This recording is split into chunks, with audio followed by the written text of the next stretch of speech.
podcasts you love. From people you trust. This is Twit. Bandwidth for frame rate is provided by CacheFly at CACHEFLY.com. This episode of Frame Rate is brought to you by Pond5, the world's stock media marketplace. If you're a media maker who needs stock video clips, photos, illustrations, music tracks, or sound effects, check out Pond5 for instant downloads at the best prices anywhere. Check out Pond5 at POND5.com, and for 25% off this month, use code TWIT25.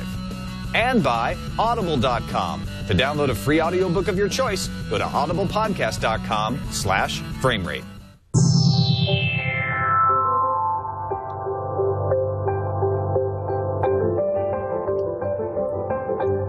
We're glad you watch our shows. And we're even happier you enjoy talking about them. But in this era of DVR, DVD, and the internet, not everybody's watching at the same time. And that's led to many friends, family members, even co-workers fighting over spoilers. Spoilers. Spoilers. Spoilers. Spoilers. We want to stop spoiler fights once and for all. That's why we're here, to establish official spoiler etiquette.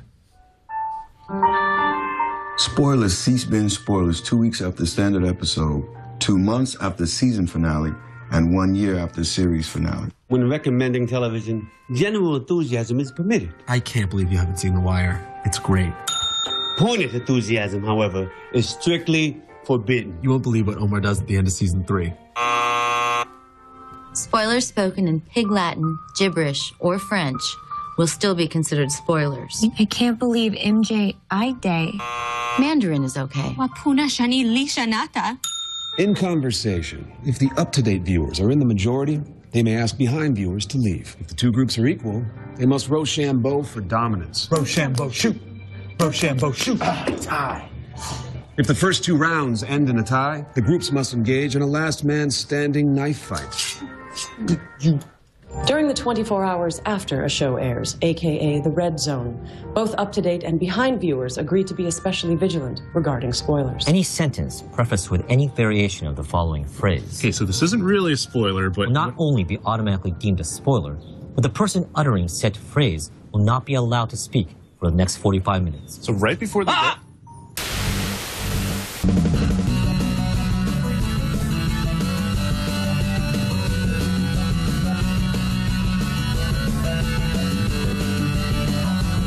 It's Frame Rate! Welcome to Frame Rate, episode 71. I'm Tom Merritt. Hey, I'm Brian Brushwood. Hey, you are Brian Brushwood. Last time I checked, that's why I keep my initials behind me, so that way I'll be like, do I have a halo? Am I someone important? Oh, no, wait, I'm just Brian Brushwood. One of your initials is backwards. Does that throw you off? That's me looking back on all my past successes. Game On, recently canceled. How's they frank of you? We'll get to that later in the show. Yeah. But we're very excited to get going here because we've got a special guest to join us for The Big Story.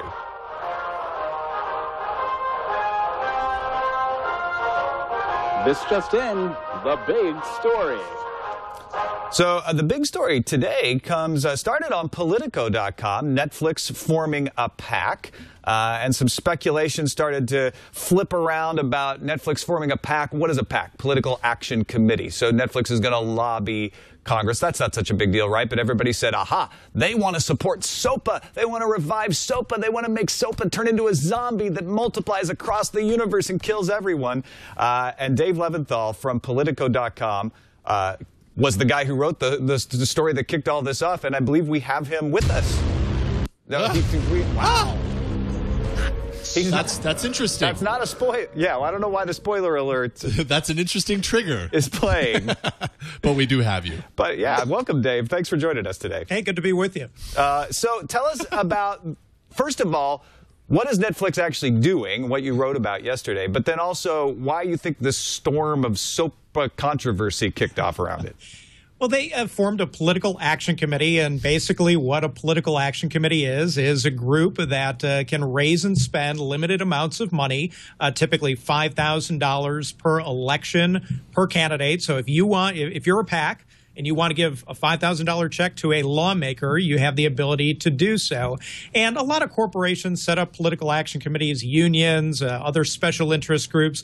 It's a way for them to sort of wield some extra political influence here in Washington and throughout the country. And it gives them an opportunity to go to fundraisers, to get to know lawmakers, to talk about the issues that they care about. And it's separate and apart from what's considered traditional lobbying here in Washington, where you hire a lobbyist either from a firm or on your staff, and you go and actually make contacts with lawmakers. So they're both ways to use political influence tools, but separate and apart. And now Netflix has both of them. They've had a lobby shop or a lobbying effort for the past couple of years, which has actually grown significantly from absolutely non-existent a couple of years ago to about $500,000 worth of lobbying expenditures just in the past year. So now go ahead, Brian. Well, I was going to ask, there are obviously a number of interests that are very important, not only to Netflix, but to stuff that viewers of the show will find super important, like net neutrality, the importance of being able to, bandwidth caps, and a number of other things. Why do you suppose was the instant leap? Because when I got the story, it was from a Russia Today link that full on. They've edited now since then by putting a question mark at the end. But originally it said Netflix creates pro SOPA super PAC. Where did that get started? Was this a telephone game thing, or was there mixed reports, or does it just make sense that Netflix would be in a position to benefit from a SOPA-like legislation? Well, it's actually the Video Privacy Protection Act, which they have been most going forward with over the past couple of years. And this is a piece of legislation that was actually passed in the late 1980s. I believe Ronald Reagan was president when it was passed. So SOPA and PIPA, although intellectual privacy issues and other issues related to SOPA and PIPA have been sort of in the portfolio of issues that Netflix has cared about, it doesn't seem like the issue that's actually animating them and their political participation over the past couple of years. Now, going forward, it remains to be seen exactly what they're going to do with their new political action committee and what lawmakers or what candidates are going to support. But we were kind of scratching our own heads as to when other outlets and blogs start picking this up. SOPA and PIPA are such emotional and critical issues to so many people in so many different companies. It's not surprising necessarily that they would associate Netflix with those couple of issues, because it serves a reason that Netflix would be very much affected by it. But it doesn't, again, seem to be the main issues that lately is really making Netflix a bigger political player than they have been in years past. Yeah, and in fact, Netflix has had to put out a statement now saying that Netflix, the PAC, was not set up for the purpose of supporting SOPA or PIPA. Those are their exact words. Instead, Netflix has engaged on other issues, including network neutrality, bandwidth caps, usage-based billing, and reforming the Video Privacy Protection Act, which I think is probably one of the tops of their list, because they want to be able to share all this stuff, or allow you to share all this stuff on Facebook and all over the internet. I guess it may be unfair to raise this question, but on the other hand, I think it's a fair question. What kinds of copyright protection legislation would Netflix be interested in? It's a little unclear at this point, and on Saturday we reached out to Netflix to ask various questions about why they were forming their PAC and what issues they would be caring about in the future. We didn't get a response from them until Monday, and we got the same statement that they sent to other media outlets. So I wouldn't want to speculate exactly what they would want to do going forward. I'll definitely leave that up to them, and we would love to talk to them more if they want to go forward. But at least looking in the past, looking at the issues that they have lobbied on, the issues that they have cared about, and that we can see in federal documents, they have talked about intellectual property issues. They have talked about, of course, privacy issues in their lobbying efforts. You're limited by what you can see in federal documents when an organization or when a special interest goes and lobbies. But we're definitely, now that they have formed a PAC, going to be keeping a close watch on exactly what they are doing. And of course, if we do have copyright issues or other intellectual property issues come up in legislation or being fought in Congress, that's going to be something that we're going to have a very, very keen eye on. The big question is Congress actually going to do much of anything this year? And with it being an election year, with lawmakers obviously running for re-election. Every time you get a situation like this, there's not a whole lot of desire to do big, bad, high-profile type of legislative actions that you're probably going to see a lot more of in a non-election year. Is SOPA and PIPA dead? Well, those words are, I think. I mean, it's here's and this is what I wanted to chime in with is I know responsible journalists don't speculate wildly, but luckily I'm a magician, so I will speculate wildly. I cannot see a single reason that Netflix wouldn't support. Given their position, I don't see why they wouldn't support a SOPA-like legislation. Now, I do believe that they're smart enough to not ever use the letters SOPA or PIPA or whatever. It'll be some kind of some kind of sleight of hand where it's like it'll have similar provisions. But why wouldn't they want to support it? Because they're already in a position of market dominance. They've made their careers based on working out these agreements and playing ball with the industry. They're pulling in iTunes here where they're able to get more of the agreements. And that's why this is working out for them. If SOPA creates this sort of oligopoly for the haves and have-nots, why wouldn't they want to do it? Well, it's a totally fair question, and it's kind of hard to imagine that if legislation was to come forward, if you had a SOPA-like bill that was to be introduced either this year or forward in the future, why would they actually go against that? What interest would they have to actually support piracy? I mean, it seems kind of ridiculous to think that they would actually go ahead and do something like that. So oftentimes, of course, the devil is going to be in the legislative details. Not everything is a I love everything or I hate everything proposition. There's a lot of fighting about certain provisions that would appear in legislation, about legislative provisions that might affect some companies more than others. So, of course, we're kind of talking in a vacuum here. It's difficult to say what they would support or not support. But on the whole, on the balance, it would be very, very difficult, again, to actually see them oppose wholesale a piece of legislation that would, really potentially do something that would be in their financial interests, in their corporate interests. Hey, Dave, thank you so much for taking the time to join us and kind of explain all this stuff to us. We really appreciate it. My pleasure. Politico.com, Politico.com is the place to find your work. Anything else to let folks know about before we let you go? Keep an eye on us. We have a daily column called Politico Influence where we hit all these issues. We actually got that statement from Netflix that we're talking about today that we just talked about in there. You can read it for yourself, and that's Politico.com/Politico Influence. All right. Thanks again, Dave. Thank you. Take care. Shall we move on to another big story, Brian? I was going to say no. Apparently we are. Stop everything. It's another big Jason story. decided. We're moving on to I'm just waiting to hear those words. Yeah, it's like Pavlov's dog, right? Exactly. The number of homes connected with connected TVs is rising. That means connected to the internet, but it's not because of smart TVs, according to a paid content article and some research that is being done by somebody, Leichtman Research Group. Microsoft said that it has 40 million subscribers to its Xbox Live network alone, with the bulk of those users residing in the U.S. And the Leichtman Research Group says that Xbox 360 and Sony PS3s account for 28% of U.S. homes with connectivity. Yeah, and now, forgive me if you already mentioned this, but only 4% of those connected televisions are ones with actually built-in smart televisions? Is that right? Yeah, just 4%. That's right. The 38% of homes that now have at least one connected TV is up from 30%. So there's a rise in the number of connected TVs, but only 4% of those are smart TVs. They polled 1,251 consumers for their emerging video services study. So it just goes to show that when people buy televisions, they're not thinking about internet connectivity with the television. They're like you, Brian, they don't want something built in. They're saying, I want the TV to be the TV, and then I'll buy this other box, and that's how I'll get my internet television, probably because they already have a game console to play games. Right. Well, number one, they probably already have game consoles to begin with. But I think much as your opinion about televisions, 3D televisions are going to be huge, but it won't be because anyone cares about the 3D. It's because it's too easy to build it in and add it to the feature set on the box and get people excited about buying that particular television.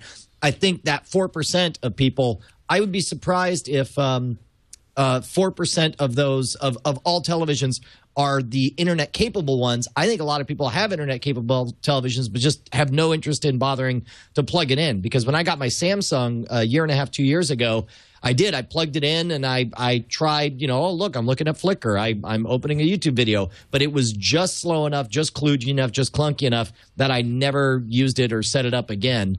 I do think this is great news as far as the more penetration you can get with enabled televisions. That's going to be good for the folks doing like ultraviolet or for new media programming. So it's good numbers all around. I think it's interesting though that we're getting all the benefits of smart televisions without needing any of the smart televisions. Now, interestingly, another part of this survey says that less than 1%, or maybe about 1%, get TV to internet connection via Apple TV or Roku. So the vast majority is game consoles. Yes. And I think that makes sense because people already have them. And they're programmable. They're way overpowered for the job, and I mean that in a good way. Like they're able to handle it. You get a fast, zippy interface with them. I'm surprised that it's taking this long for game consoles to become. The other thing you have is they've been around longer than a smart television. A smart television, if I try to sell you on the idea of it, it sounds to me like you want to change the way I watch TV. Game consoles have been in many living rooms for coming on 3 decades now, and so we are accustomed to them. And the idea of one is a hard sell, like I want to change the way you watch television with a smart TV. The other's a very easy sell, which is like that game console. Now you can watch video on it. Yeah, and they go to the length of saying, look, Lightman is the company that did the research, did report a decline in cable subscriptions of 380,000 in our last report, but they told Paid Content it just means usage overall is up. Consumers don't act in an either-or world, and just because they use connected devices doesn't mean they're disconnecting from cable, satellite, and telco TV. You're going to hear this message over and over every time there's a dip in subscriptions, and every time there's a rise in subscriptions, it's going to be proof that cord cutting is not happening. Right, correct. And I think you're also going to hear more of the rhetoric that we heard last week or the week before about active viewing versus passive viewing. I think you're going to start hearing the touts that it doesn't matter if they're active or passive viewing, people still watch the ads, and that's all that matters. All right, we got yet another big story to get to real quickly here before we move on. Bring on the dancing girls. Tuck in your bootstraps. It's yet another big story. This one I just find hilarious. New global survey from Nielsen finds more people are using tablets at the same time as they're watching television. They did a fourth quarter poll of mobile users in the U.S., U.K., Germany, and Italy, and discovered that people are increasingly checking email or searching for program or product information on their tablets and phones while watching TV. The amount of people who said several times a day in the United States anyway is 26% of those surveyed. And I guess this is on the rise. 1 out of every 4 people in the U.S. Pretty close to that in the U.K. as well. A little lower in Germany, 12%, and 15% in Italy.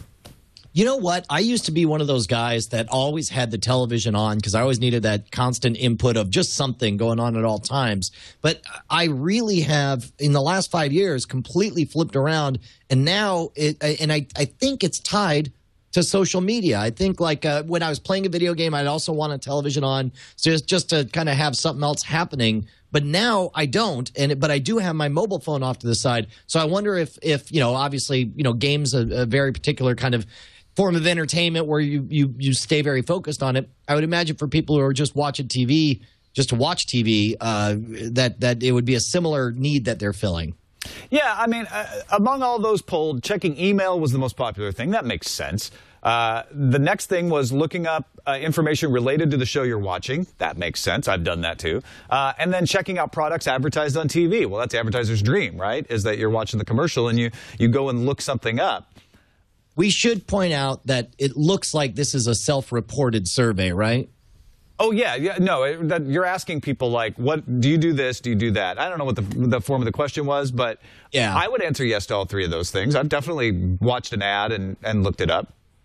Yeah, I wonder, I would love to see a blinded study on this because this seems like the kind of thing that you might answer way inconsistent with what you actually do. And I don't know why I'm suspicious of it, but I would just love to see what people actually do. I actually totally buy it, personally. I think people do all three of these things. I know it's hard to believe people look up advertisements because we want to think that advertisements are ineffective and stupid. But if you say, have you ever done this? Yeah, people do it. You know what? A movie trailer comes on, and you look up the movie times for that Friday. Boom, you've just responded to an advertisement. So we don't want to think we respond to the stupid advertisements, but then there are advertisements that we like.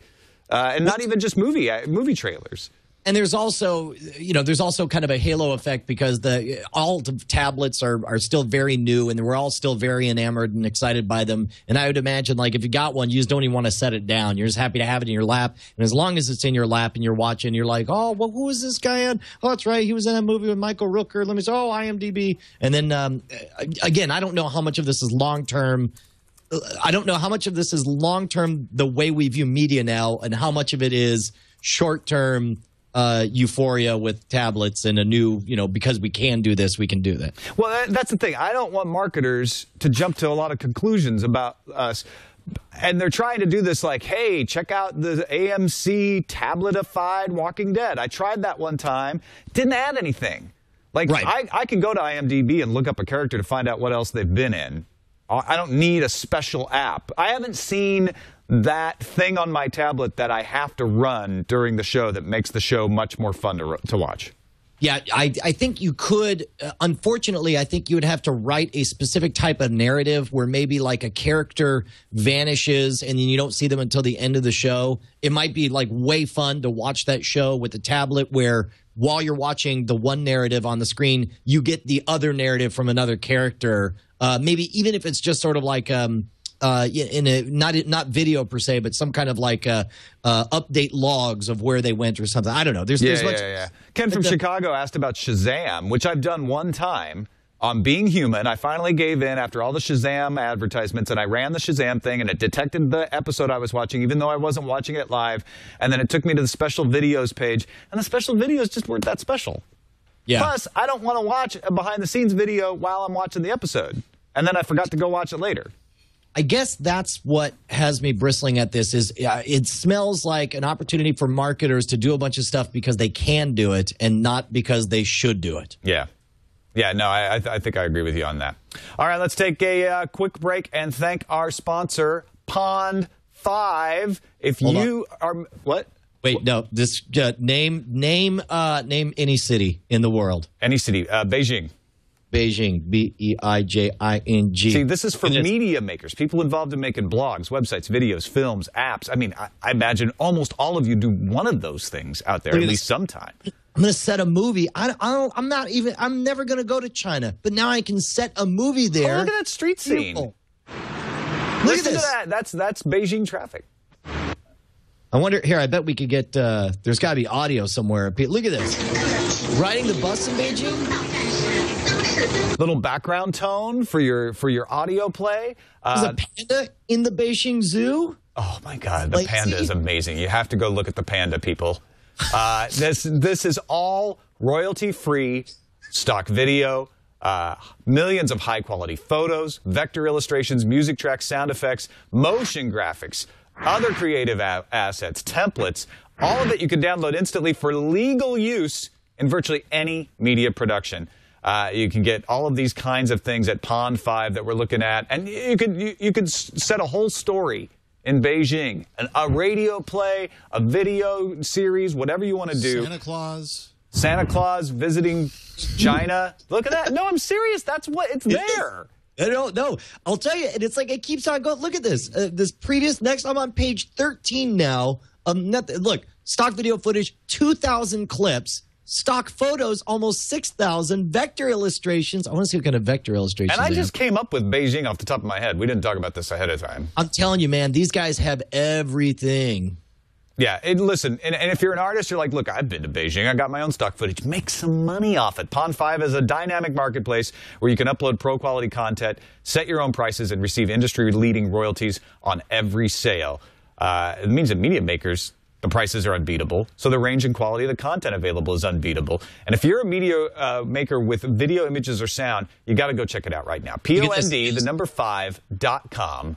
pond5.com. Check it out. Look, if you want a crowd, but you just don't want any crowd, you want a China crowd, look.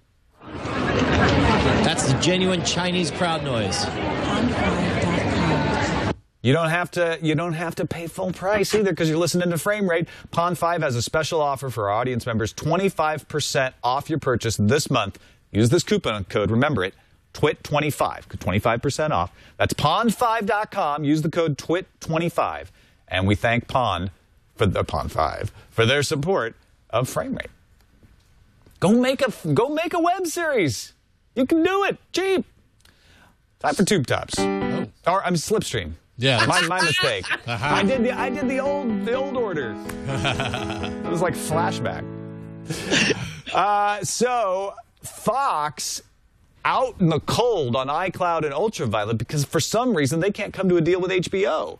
If you remember, we talked about previously that some of the reason that you didn't see certain movies and TV shows available in iCloud, mostly movies, is because HBO had the rights to show them exclusively, and they weren't allowed to be displayed in an on-demand format like that. Most of the studios and companies that put out movies have come to an agreement with HBO to allow iCloud to restream them to somebody who's purchased the movie over the internet, which sounds crazy, but we talked about that before. Fox hasn't for some reason, and it means it doesn't just affect iCloud, it also affects Ultraviolet.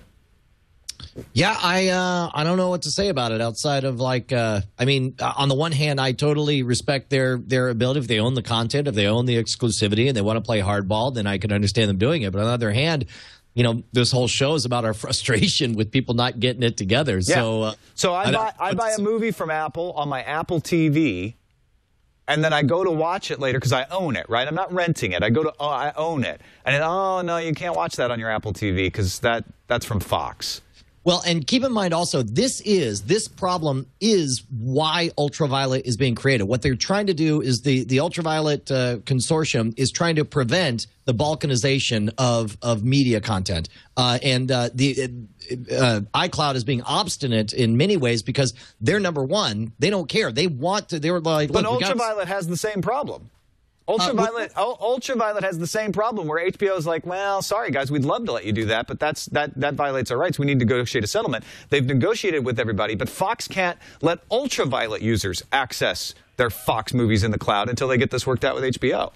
Right. Well, and again, they got stuff to work out. But the vision for Ultraviolet eventually is that whether you buy, like, let's say you love Amazon and you buy the movie on Amazon and you watch your Ultraviolet movie through the Amazon player, and then at some point Amazon annoys you. Jeff Bezos finds those rocket boosters and you're like, I hate NASA. And you don't ever want to look at Amazon again. The idea is like, well, all your movies are just on Amazon now. But with Ultraviolet, you know, theoretically, now you could go over to what, Vudu or right, whatever. It doesn't have anything to do with the story. I know what you're saying. You're saying that Ultraviolet wants to prevent lock-in. So if you buy it from Apple, you can go watch it somewhere else. It doesn't matter. And that's absolutely true. The problems with Ultraviolet have to do with DRM and rights. And this is one of those rights issues where it's like, this is working against Ultraviolet's stated purpose to say, hey, we want to let you access this anywhere. And HBO saying, well, no, you can't do that.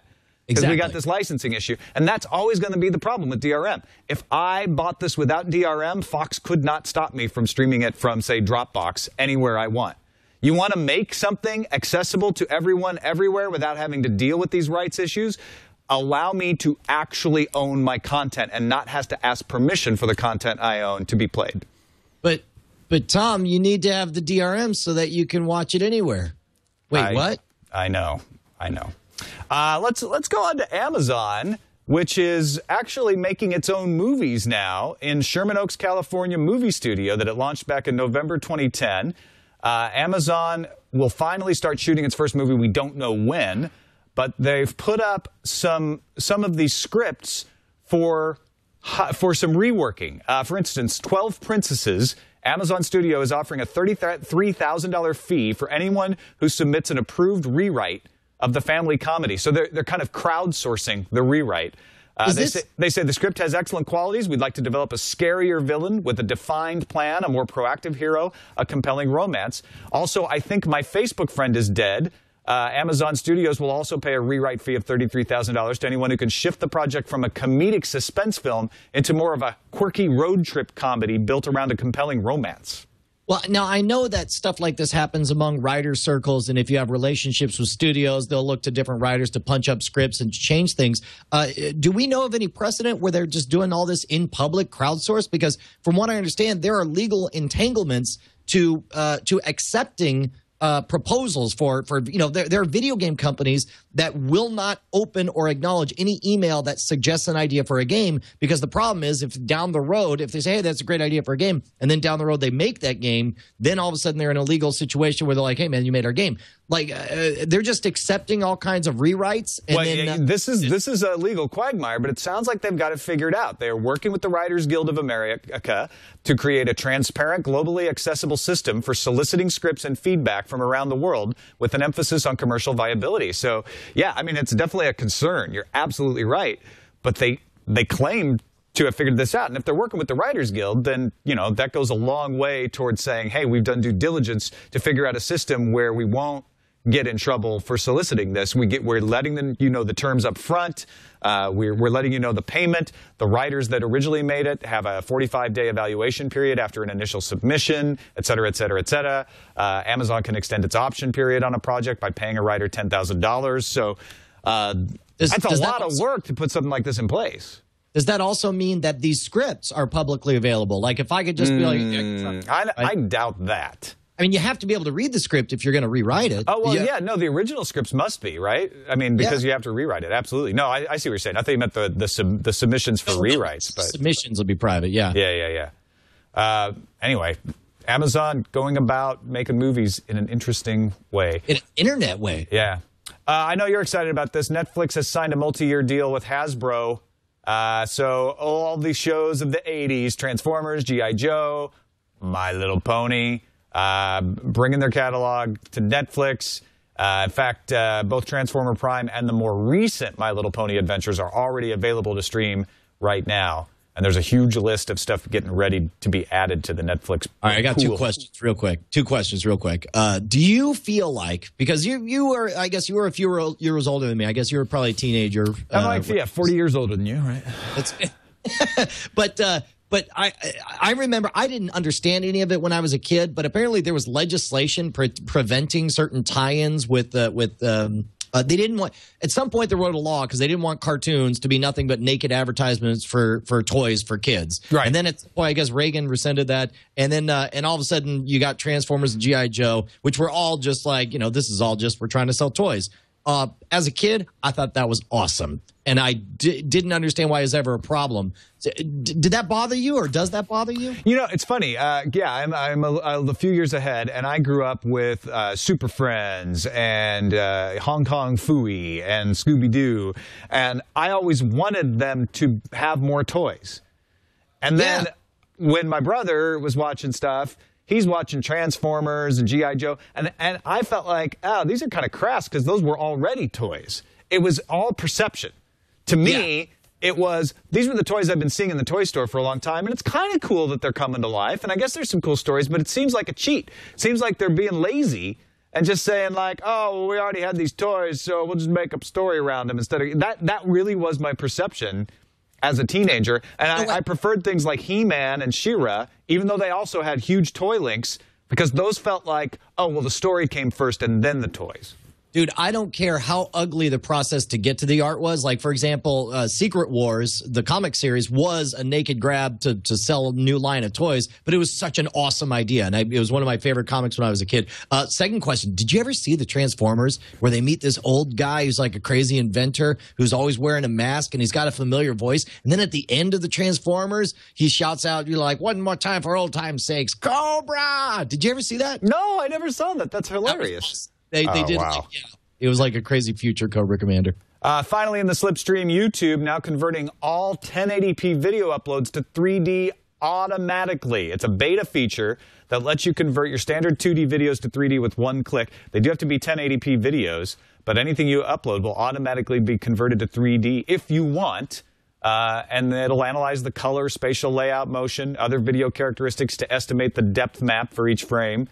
Obviously, this is kind of a, I don't know, it's a gimmick, but it's a good gimmick. I think it's kind of cool because they're not saying everything is automatically. They're saying, hey, you want to make this 3D? Here, Here's an option. Let's experiment. Let's try it out.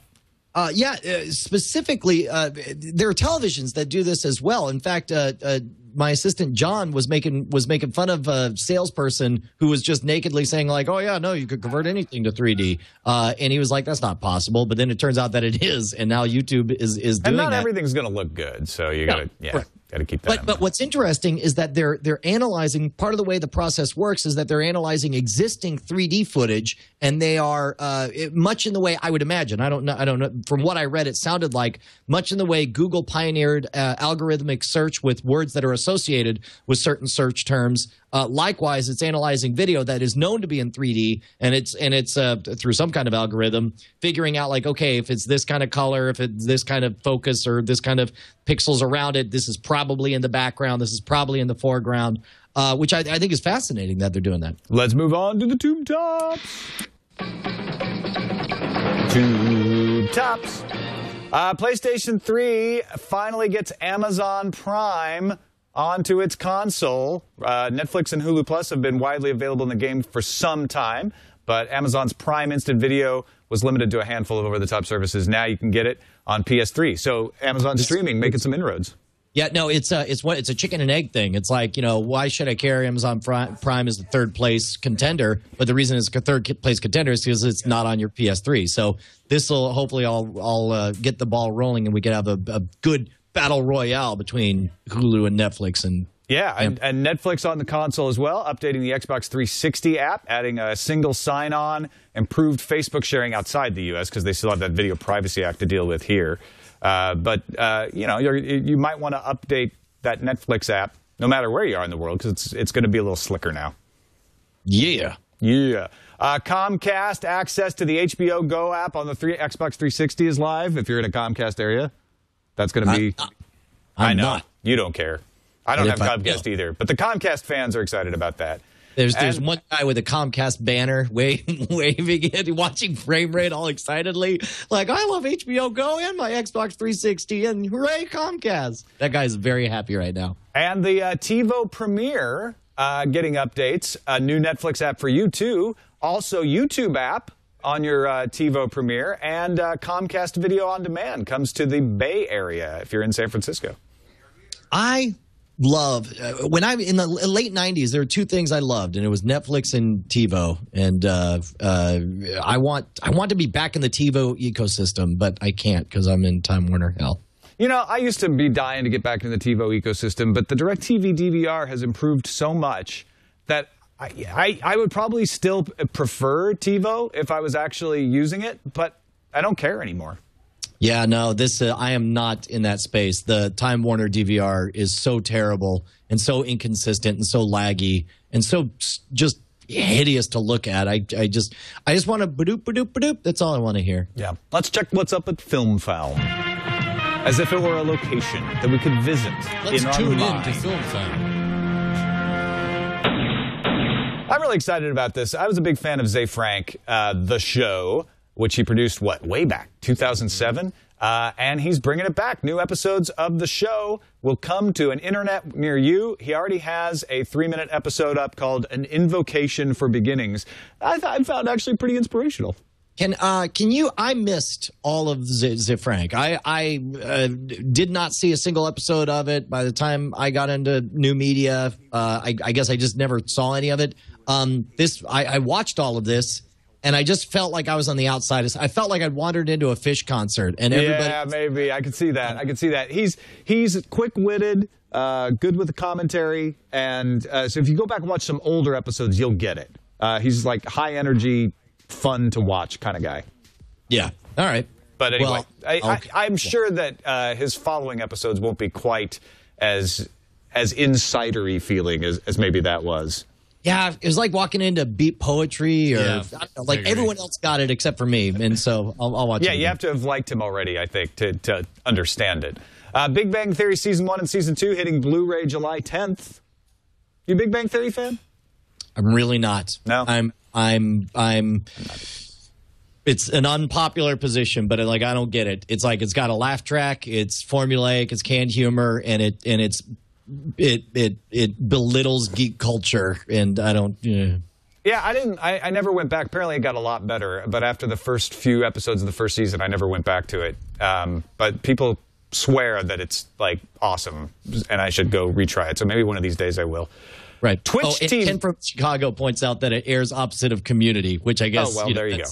Yeah. Twitch TV, a live stream video game portal, was spawned last June, and Just Eatin' TV has reported that it's got 16 million users, and it's taken its live stream gaming portal to mobile apps, so you can watch it on iPad and Android.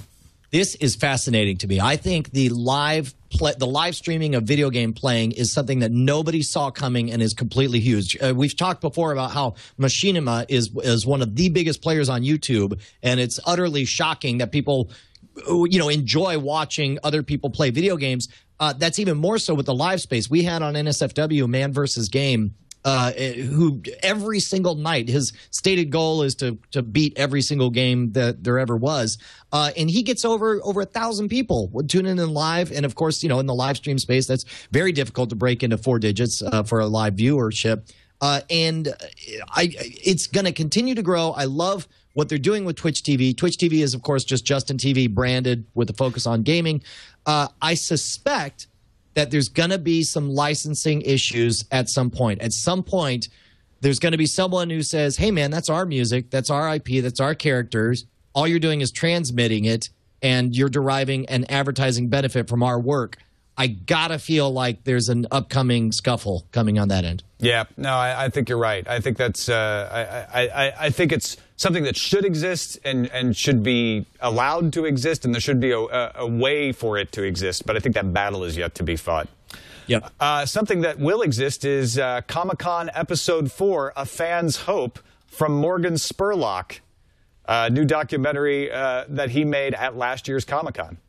Yeah, this is a different one. Apparently, as he went around to pitch it, everyone was like, yeah, you'll be in it, right? And he was like, no, I won't. And they're like, oh, well, we just want to give you money if you're going to be in it. So this is a different kind of project for Morgan Spurlock, and that it's not what you get from the article is like he wants to be one of those geeks in awe of the spectacle by itself. Yeah, and he wants to deliver the real Comic-Con experience, what people love about it, what the passion is.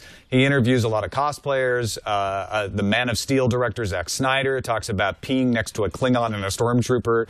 Joss Whedon talks to him about the time he geeked out over comic book artist Neil Adams. So you get that sort of geeks loving geeks feel of Comic-Con, apparently, from the documentary. So I can't wait to watch it. Yeah. And finally, this is what I think the internet is best at. Cory Doctorow pointing up Boing Boing, an unofficial music video made for Jonathan Colton's Down Today. It's one of the songs off his latest album. Jonathan Colton allows this to happen. He puts his music out under a Creative Commons license that allows you to do this. And then this person, Craig, who made the video, found public domain footage on archive.org and constructed what looks to me like the kind of music video that could have been on MTV at any era. Yeah, sure. Now, there's a couple of kludgy moments where you could tell he's limited in his library of what balloon footage he could do, because a lot of this is animated stuff. You get some golden age of film stuff here, and then randomly you'll get Cold War era footage of military balloon or something like that. But again, in principle, it's an awesome idea. Some of that weirdness struck me as the kind of artistic choice that gets made by experimental filmmakers on purpose sometimes. So I was very forgiving of it. Those moments of serendipity, sure, where it creates this kind of awesome quirkiness. But of course, the big story is that we've seen a number of videos like this, but they're usually using pirated footage. I think it's great that he was able to do it in public domain. I think Can you imagine if copyright law were not so restrictive that the public domain footage was so old or hard to find, and you could actually use stuff from the 40s and 50s? There is a great... Imagine the creativity that would be unleashed. There's a great moment in Neil Stephenson's new book, Ream D, where he talks about cooking in the Midwest and about how Midwest cooking, almost all of the recipes involve prepared foods off the shelf that you then mix up together to essentially there's a remix culture with that's the shot that was just weird to me. Yeah.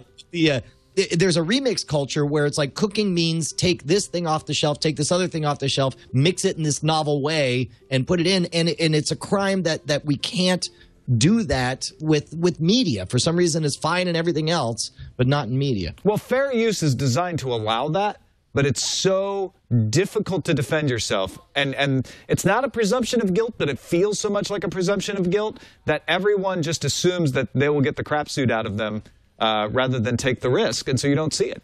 You don't see people doing it. Yep. All right, let's take a quick break and thank our other sponsor, Audible.com, the leading provider of audiobooks with more than 100,000 downloadable titles across fiction, nonfiction, periodicals, all types of literature. I use it constantly when I'm driving into work, when I'm driving home from work. I've more than doubled the ability to read books because I can listen to Audible books. And I even find I clean my house more often. I do more chores because I'm into a book and I'm like, I want an excuse to read it, and I want something to do while I'm reading it. For listeners of Frame Rate, Audible is offering a free audiobook, so you can give it a chance. Try it out for free, no obligation. One audio book you might consider, well, might be The Hunger Games by Suzanne Collins. If you're like, oh, you know what, I haven't seen the movie, or I have seen the movie, now I want to know what the book's about.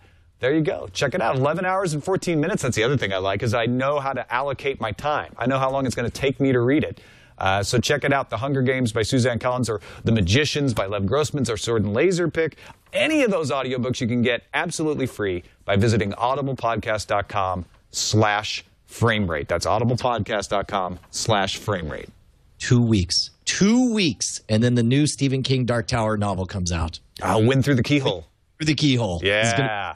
But don't wait. Download a free audiobook right now at audiblepodcast.com/framerate and let Audible know that you support this show. Say, hey, Audible, keep telling us about your great stuff. audiblepodcast.com/framerate. We thank them for their support of Framerate very much. Shall we check in on the NSFW show Framerate Summer Movie Draft, Mr. Thrushwood? So Scott Johnson's still firmly in the lead with $302 million, Justin at $58 million. How did the cabin, or how did the Wrath of the Titans do? $58 million, $302 million, Hunger Games. So we're still waiting on Cabin in the Woods and the Three Stooges this weekend.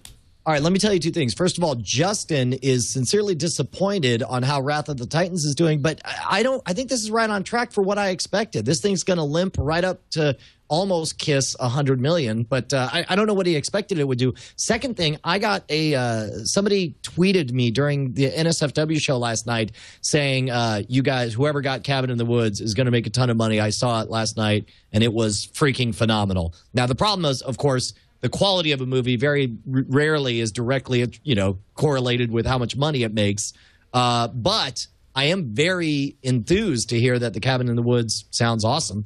Yeah, I know. I've heard a lot of good buzz around it. I still don't think that can push it up above $100 million, but it can touch it. It can be a slow burn. I'll be surprised if Cabin in the Woods does more than 60. But you know what I think will do more than 60? We talked about this on Saturday night. I think Three Stooges is going to make a lot more money than we predicted for one reason, which is because they, in all of the ads right now, at the very end, they show Curly with a big sign that says it's PG, so you could take your parents to it. Which it's like that's that grandfather, that's that crazy uncle taking the kids to go see the franchise that he loved when he was a kid. It's not going to turn into a Toy Story and Alvin and the Chipmunks or something like that, right? But it definitely has the ability to become a little bigger if people say, oh, I've been wanting to see the Three Stooges. Now I can tell the wife and kids, hey, it's family friendly. Come on, let me introduce you to one of my favorite things. Let's take the whole family. Yeah, that's definitely going to help a little bit.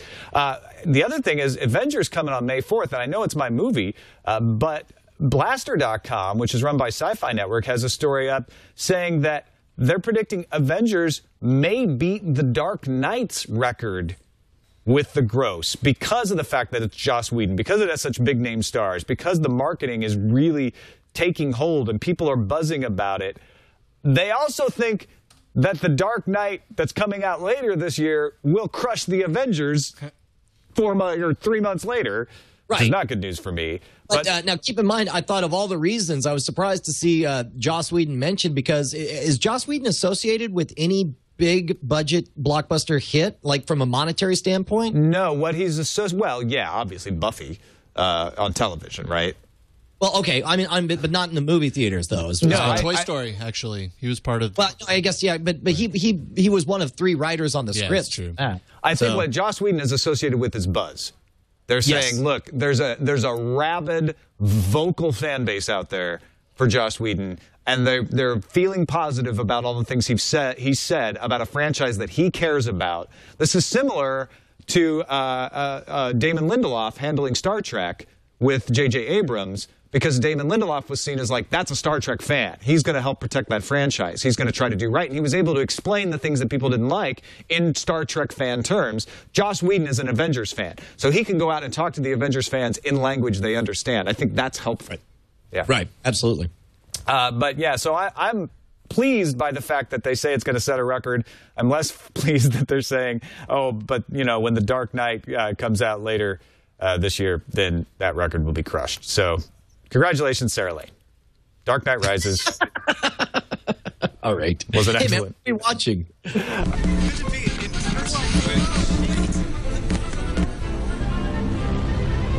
What we're watching. So you saw The Hunger Games. I did, and it was. I liked it. I liked it better than the book? Like, because keep in mind, I liked a lot about the book. It was, you know, as I've said repeatedly, there were things that I thought were overly done that were not relevant to my interests, and those things were very, very not present in the movie. And I'm excited to see where they go forward with it. I would have liked to see, and I know maybe it's not really his movie in the first one, but I wanted more Donald Sutherland, and I'm worried about his ability to act 3-4 years from now when they finally get to movie 3, when his character is prominent. Well, maybe they shot all the scenes already. What? You can already tell he's getting up there in years. Yeah. You know, it was very plain. He looked old in MASH back in 1970. So. Look, always old. He's like Max von Sydow. Max von Sydow has played an old man for 40 years. Yeah, I have a feeling he'll be fine. Of course, I've been watching Game of Thrones as well as you. We're kind of in a time crunch today. Yeah, let's talk. Let's go spoiler zone here. Soft spoiler zone. Yeah, yellow. Spoiler alert, yellow. I think we're not going to make any major spoilers, but if you haven't watched this episode and you want to remain pure, then. Well, I'll tell you what's not pure is this episode, because it was boobs and incest palooza. I didn't realize how much incest. I was like, so what was the incest? And there were 3 big incest. Well, not 100% incest, but like at least incest illusion scenes. Well, no, okay. The Greyjoy one was just sort of a. I mean, I saw that coming because I'd read the book, but yeah. Yeah, that was attempted incest, but it was all a bit. Yeah, okay. So tell me this. Here's what I think is interesting. Your friend of mine, Lynn Peralta, tweeted out that he only assumes that he's following the story because he read the books, and he just assumes that anyone who hasn't read the books has to be totally lost, because obviously after season 1, now they're pulling back. We got even more characters. We're going to farther corners of Westeros, and we're getting more intrigue.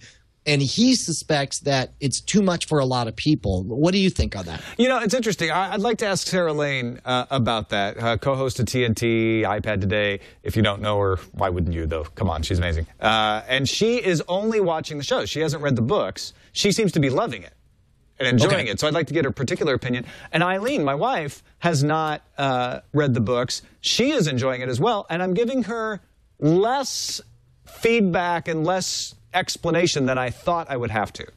You're not holding her hand at all. You're just letting it all stand on its own merits. No, I'll ask some questions, or I'll even volunteer like, okay, well, here's the deal with the Greyjoys. If you don't remember, Theon was a hostage, et cetera, et cetera. But it's very little of that I have to do. It's amazing how individual characters who have been around for a long time in the books and that you really come to know will be reduced to essentially 5 lines, but yet they're so steadfastly committed to being correct to the book, with a few minor exceptions, which we'll get to in the feedback.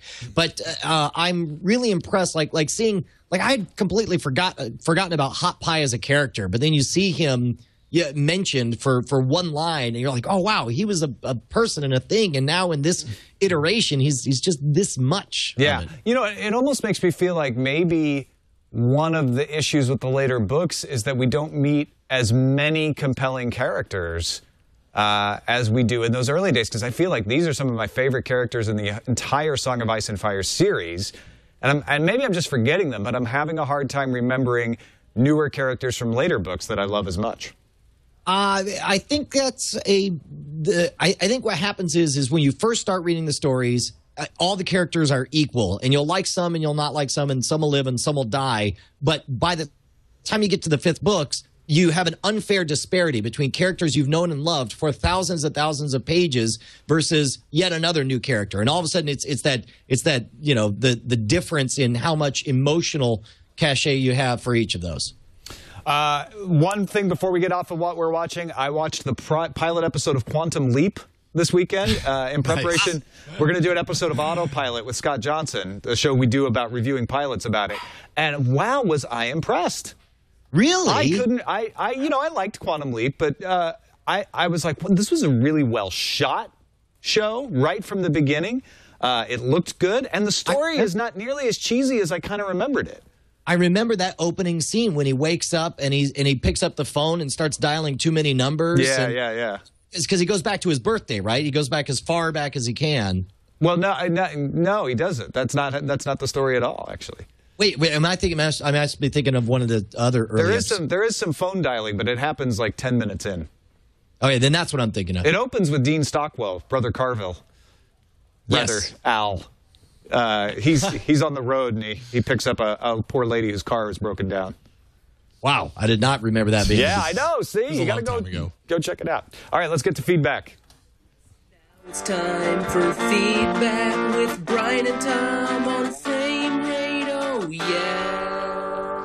Nick Sanchez, right, just got my first Ultraviolet movie last night. Flickster is running some promotion where if you use Facebook to log in, you earn a free Ultraviolet movie at random. After installing the Flickster app on my iPad, I successfully streamed and downloaded the film and played it quite well. After this experience, I'm actually quite impressed with the service, though I do not like how digital copies are now split between iTunes and Ultraviolet by Studio. While I can indeed access both libraries at will, except for Fox Films on iCloud, I do find it annoying to go to different sources for my films. Let's hope it gets better later on. Absolutely. And see, hey, Tom and Brian, I first noticed this on Sunday night after the scene with Theon and Balon. When Asha entered, the Theon called her Yara. First, I thought I hadn't remembered something correctly from A Clash with Kings, but then I looked at, sure enough, the producers changed her name to Yara. They say they did this to prevent confusion with the wildling Osha. Actually, there's another article that said that there was confusion with Arya, so I don't know. They also did this with young Robert in the first season, changing it to Robin to prevent confusion with King Robert. What do you guys think of changes like this? Obviously, these aren't major plot points, and I'm sure those will be intact, but I was taken aback when I saw the Greyjoys and expected to hear Asha, only to hear something else. Nevertheless, yeah, they bother me a little bit just because I'm expecting to hear that kind of stuff, but they don't ruin it for me. I think it would ruin it if really super major characters like Jon Snow had their names changed. Let me just say, I could not be happier that this is the issue that we have with the difference in the books. I mean, think of any other story that they've been so close that this is what we have to argue about. This is the best possible scenario. Yeah. Thank you for the email, Sean, and thanks to everybody who emails us at our new email address, fr@twit.tv. Or frame rate. They both frame work. rate at twit.tv. I thought you were intentionally misreading it again. I think that's our new bit, is always say the opposite of whatever it says on the lower third. Oh, I wasn't reading the lower third. I was reading the doc where it says I'll FR. change it into the doc. It both work. They both work. Frame rate show at probably Gmail more still works, too. But that's true. I'll change it to the doc, all kinds of ways to get to us. Thank you, Brian Brushwood, as always. Absolutely. Great to be here. I'll see you guys next week. All right. Thanks, everybody. We will talk to you next time on Frame Rate. Bye.